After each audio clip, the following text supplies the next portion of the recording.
ہیں، باغی لوگ موجود ہیں، اور دن میں تمہیں تگنی کا ناچ نچانے والے موجود ہیں، تارے دکھانے والے موجود ہیں، ایل موجود ہیں، قابل موجود ہیں۔ تو لہٰذا ایک پیغام دینا چاہ رہا تھا کہ اس الیکشن میں میری عوام، اگر آپ اپنی 6 بنیادی سہولتوں کو اپنی دہلیز تک لانا چاہتے ہو تو ایل لوگوں کو لے کر آؤ، متقی لوگوں کو لے کر آؤ، پرہیزگار لوگوں کو لے کر آؤ، اور سیدھا سا ایک نسخہ دے کر بات ختم کرتا ہوں۔ میرے پیارے محبوب علیہ السلام کے صحابہ کو تو سب مانتے ہو، جس طرح صحابہ نے کیا تھا ابتدائی دور میں، جب نبی اسلام دنیا سے رخصت ہوئے، ابو بکر صدیق کو اپنا حکمران چن لیا، خلیفہ چن لیا، امیر المومنین چن لیا۔ کسی نے پوچھا ابو بکر پر آپ جمع کیوں ہوئے؟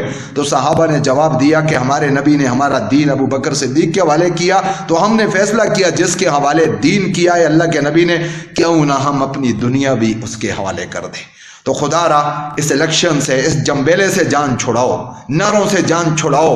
مرغی مر گئی، کھوتا مر گیا، ٹٹو مر گیا، دعا کے لیے آ جائیں گے۔ ان فنکاروں سے، ایکٹروں سے جان چھڑاؤ۔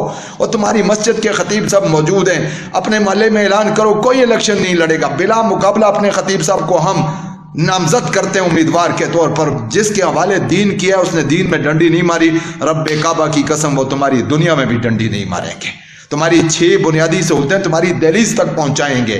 اس نسخے پر عمل کرو۔ صحابہ نے کیا، پوری دنیا کی امامت کی، تم کرو گے تو پوری دنیا کی امامت کرو گے، اور تمہارے سارے کے سارے مسائل مسجد سے حل ہوں گے، تمہارے محلے سے حل ہوں گے۔ تمہیں پھر چکر نہیں کاٹنے ہوں گے، بادشاہوں کے، شہنشاہوں کے، جاگیرداروں کے، سرمایہ داروں کے پاؤں نہیں پکڑنے ہوں گے، منتیں اور ترلے نہیں